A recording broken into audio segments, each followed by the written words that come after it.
about self-portraiture, and specifically we're going to talk about how to create art out of self-portraiture and how to do it fast and efficiently without any sort of headache involved. So let's just get started because we only have a very short period of time. So I want to show you a few self-portraits that I have done, and these self-portraits have been, let's just say, a lot of very difficult work in the past. Have you guys done self-portraits? Have you ever done a self-portrait? You should! So self-portraiture is only difficult in that you have to carry your own gear outside usually and lug it into wherever you're going all by yourself. I work totally alone, 100% by myself. So when I'm working by myself, I have my tripod, I have my gear, I have whatever props, and in this case it was a very, very heavy antique school desk that I lugged into the woods about a mile into the forest. I have a lot of other images that are quite messy, quite extreme in their self-portraiture. For this one, I covered my entire body in white paint, which isn't nearly as bad as some others, like this one where I covered my entire body in blue paint, which is particularly embarrassing when you're wearing a bald cap and you're on the side of the highway doing this, which was just my mistake, I think. This one was chocolate syrup, which in my husband's opinion is way better than any other substance that I cover myself in. And this one was molasses. Molasses is very terrible in particular. Have you ever tried to cover yourself in molasses? Anyone? No? Okay. Well, it's really sticky and really messy, and I had molasses trailed through my house for 3 months afterwards because of this. This was a more recent image that I did where I went out and I found some tree roots, and I had to sort of nestle myself into the side of a little cliff area where I could sort of hang myself in the tree branches. Little did I know they were all dead, so they started breaking, and then I ended up falling down about 10 feet onto the rocks below. But it was okay, because I got the picture. This one, have you ever used smoke bombs? They're really, really fun, unless you set it off right underneath your nose and it goes straight up into your brain, and it's just the worst thing possible. This one was saran wrap. I love using saran wrap, but if you've never tried using saran wrap, it is a very suffocating experience, so I ended up using saran wrap and then nearly not being able to breathe. It's also very difficult to get saran wrap off of yourself when you're totally alone in your bedroom. It's really difficult, so I do not recommend it. But even more terrifying is when you wrap your head in yarn and you can't untangle the yarn, and you realize that it's now completely dark out and you're alone in the forest and you don't have any scissors and you have to get to your car and try to drive home like this, which I did. And I kept getting to stop signs and people would just stare at me like, oh my God, I thought I was going to die on this particular day in the forest.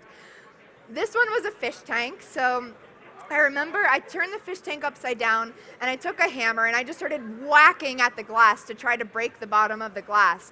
And then I duct taped it to my neck so that I could pour the water inside of it and then keep the water in there for the photo. And you might say, why didn't you just composite this? Because I didn't know how, and this seemed easier somehow at the time, but it was not. I love crawling into tiny spaces, so I have frequently climbed into small spaces like this dryer or this oven or this freezer, which is the most difficult of all of them. Has anyone ever tried to crawl into an oven, for example? It's really an experience. I think you should try it if you ever have an inkling to do it. For this one, this doesn't seem very extreme, but this is me duplicated 55 times in this image, and I photographed myself 100 times in this image. And what I had to do was stand up and then lay down and then roll over about 100 times to be able to get this image. And by the end of it, I was so sick that I ended up throwing up all over the field because I was so nauseous from rolling over so many times. In this particular image, it was 125 degrees out in Death Valley, and it was just me there running back and forth between my camera trying to get this image. This one was also out in the sand dunes, and I thought it was a really lovely, peaceful photo shoot. It was not very hot out. It was really nice to cover myself in the sand, obviously completely naked because that's what you do. And then I stood up to realize that I had tons of baby scorpions all over me at the end of this, which I immediately brushed off, and they survived. It was okay. Not that you were worried about them, but I was worried about them. Have you ever tried to photograph somebody who's not really there?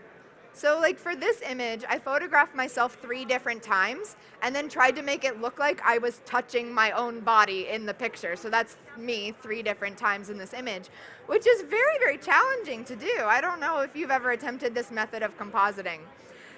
For this image, I laid down in a parking garage and played dead. This was at the place that I worked. And as I was almost finished with the shoot, my boss came rounding the corner and almost ran me over while I was there after hours.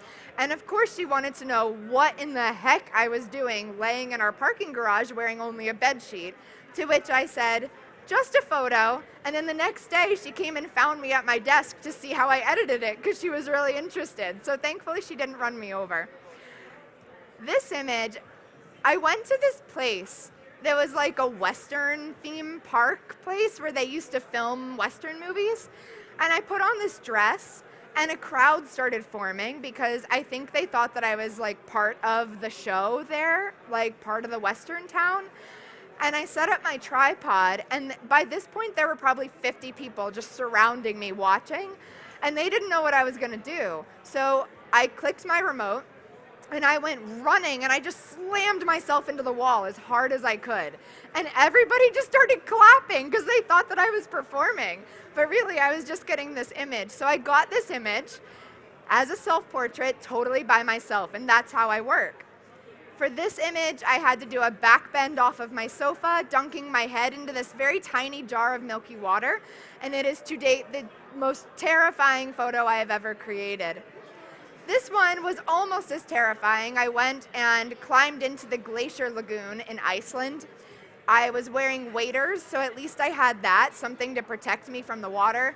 But of course they started leaking the moment I stepped into the Glacier Lagoon, so I was just filled with ice cold water.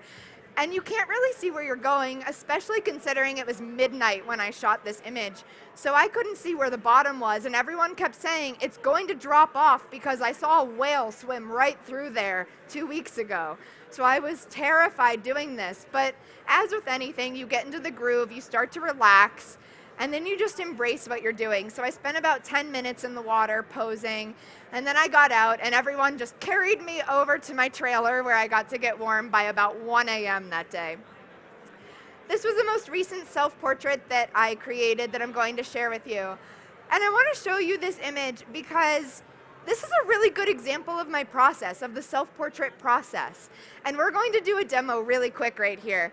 And it's going to be very similar to this process where it's just me totally by myself.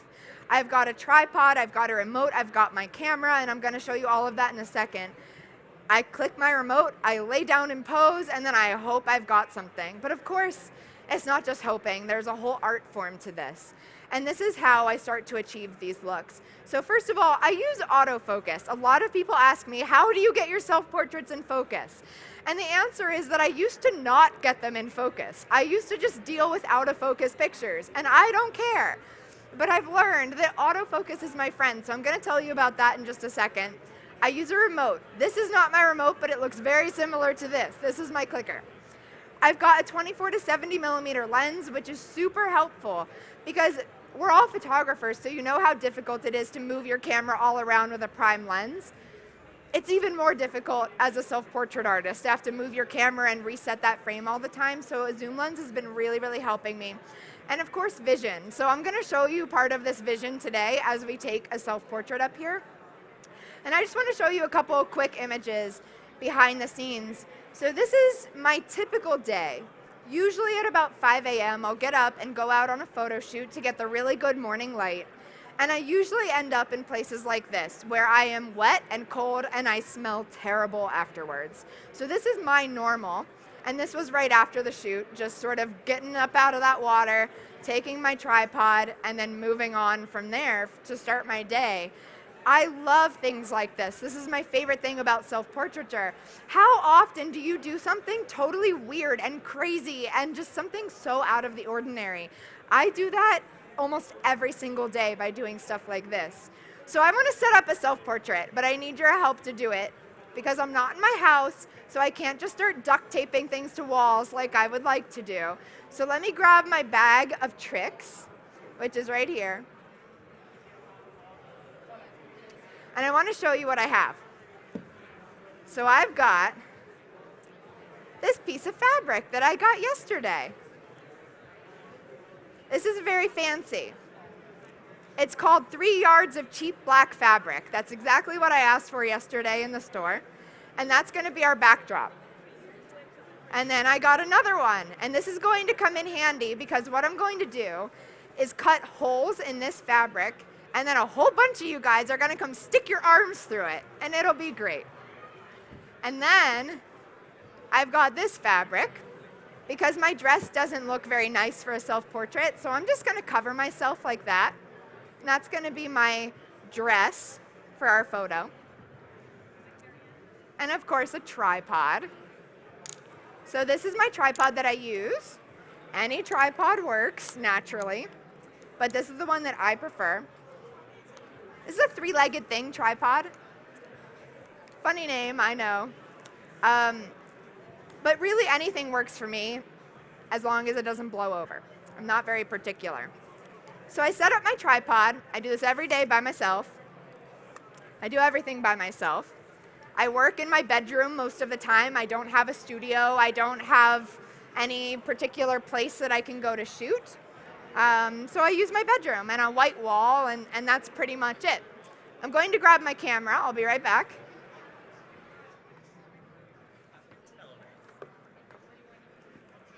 And I want to show you my camera and what I am using here. So I wanted to start this process, start to finish, as I would in my house, which is exactly like this. So I'm using the Sony a7R III, which is really good for me because it's got such great autofocus, and particularly eye autofocus. So what people are always asking me is, how do you get yourself in focus? And if you have a remote, it's really easy because you just click it and then it focuses on you no matter where you are or how you're moving. So for example, when I do a lot of my self-portraits, I'm often jumping or running around or spinning. So if you have good autofocus, it will focus on you no matter what. So it's not really such a big deal. So I've got my camera, and I'm going to show you my remote here in just a second after I get my tripod set. Can you see that I have this rubber band on here? I don't know if you can see it, but that's because about 50% of the time I lose my tripod plate.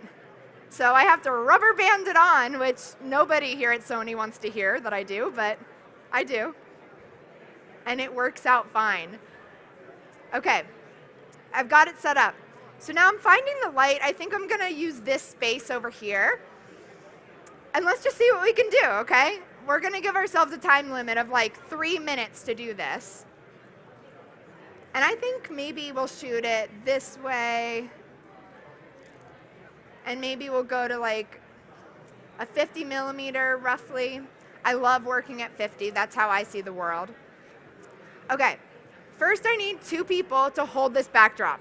Who is willing to come up here and hold this backdrop? Come on up. 2 people. Just come on up. I need lots of people, so come on up. Eventually, I will need lots of people. Okay. Feel free to hold that up there and there. Oh, you can do it yourself. Great. Hold on. I need you. I need you. Okay. And now I need arms. I need people. Does anyone have arms?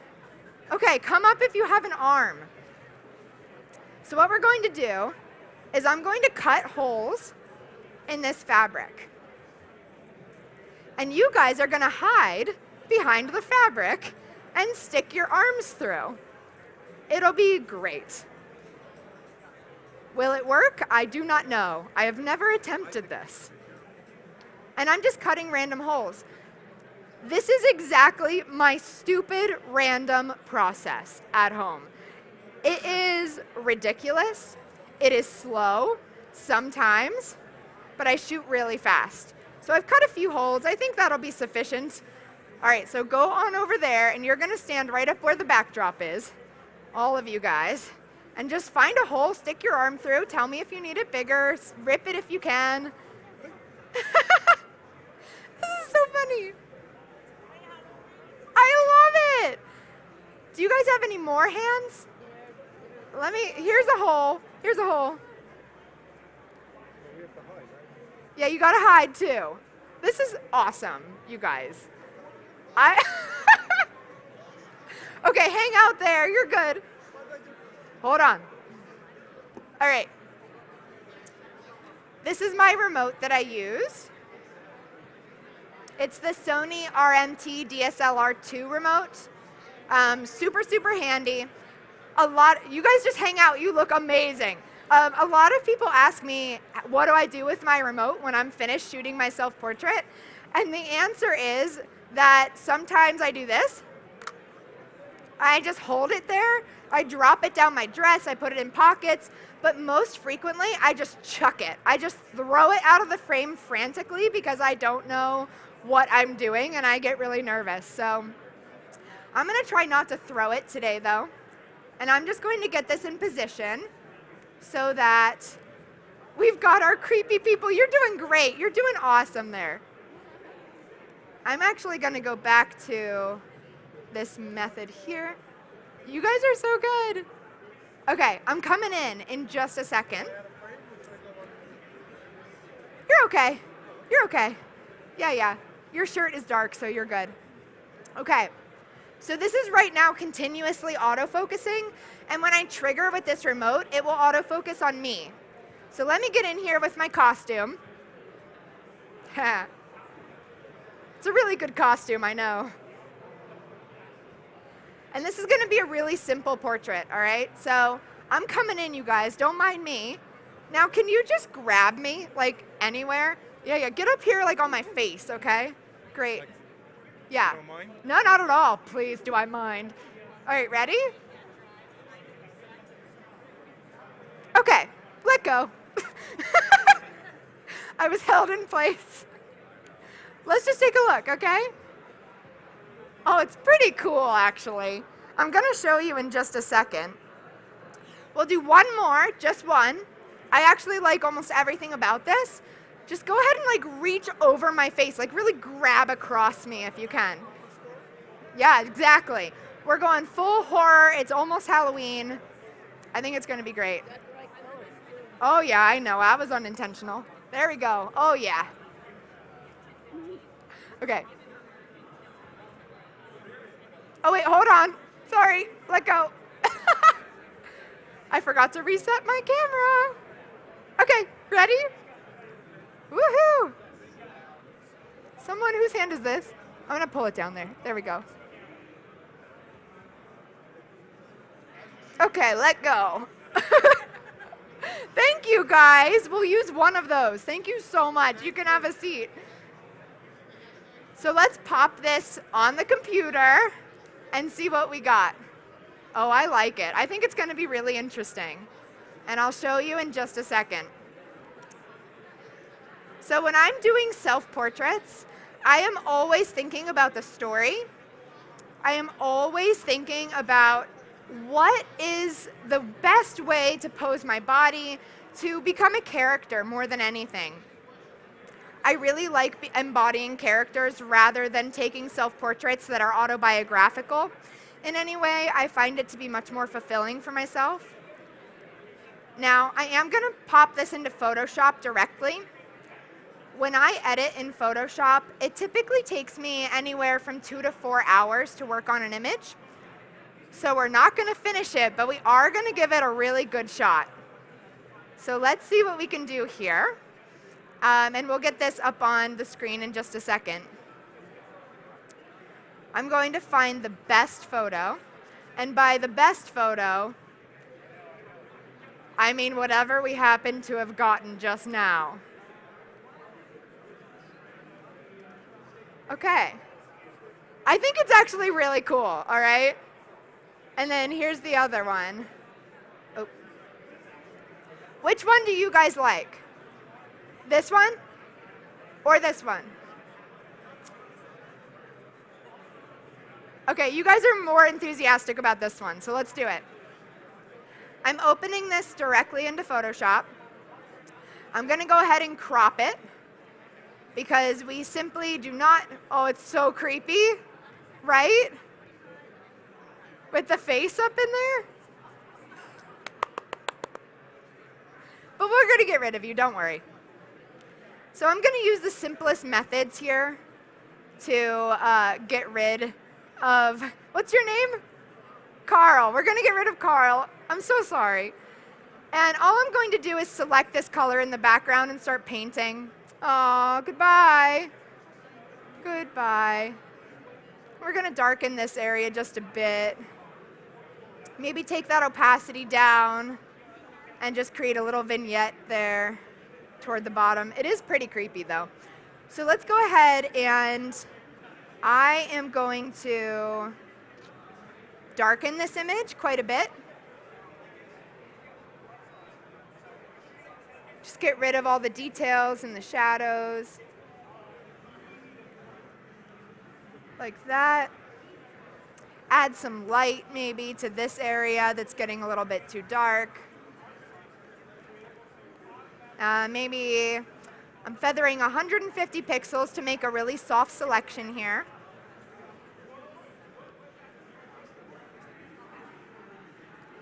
There we go. Let me come out and see what you're seeing. Okay, you see too much detail, right? Let's get rid of that detail. I'm gonna have to go like this to see what you're seeing. There we go.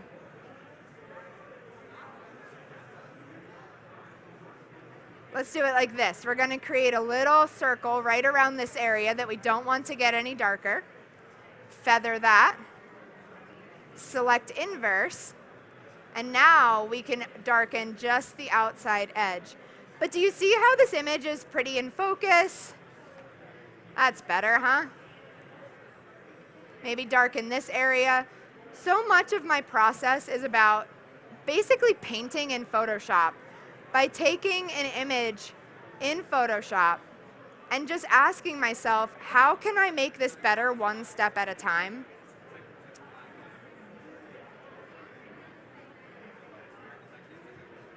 Okay. And one more time. There we go. Okay. A couple more overall adjustments and then we're going to call it a day here. I like really dark images. So like that's more of what I enjoy personally. I really like my inclusion of my hand too. It's like an extra creepy element here. So I like that. Okay. One last thing. Let's grab a texture and put that in. And then we'll call it a day on this self-portrait. Okay, I'm going into my stock images. These are just random images of all sorts of stuff. And let's get this smoke in here, because that would be kind of nice, right? It's like fits with the Halloween theme, I think, that I did unintentionally. Just there. And we can try a whole bunch of different blending modes to see what works. Something like that might be really interesting. Let's see. And then of course we can play with color. That makes it black and white, for example, which might be an interesting place to stop here. So in general, that is my process, start to finish. I make a concept, I shoot, I edit. Thank you. Super fast, super quick. And if I can say anything about self-portraiture, it's this. If you have a client shoot, if you want to practice something, it is the best way to just start. To just do it yourself, see how it's going to go. Even if you don't want to take pictures of yourself, it's not only confronting, which is a very good thing, but it helps you practice a lot and makes you so much better.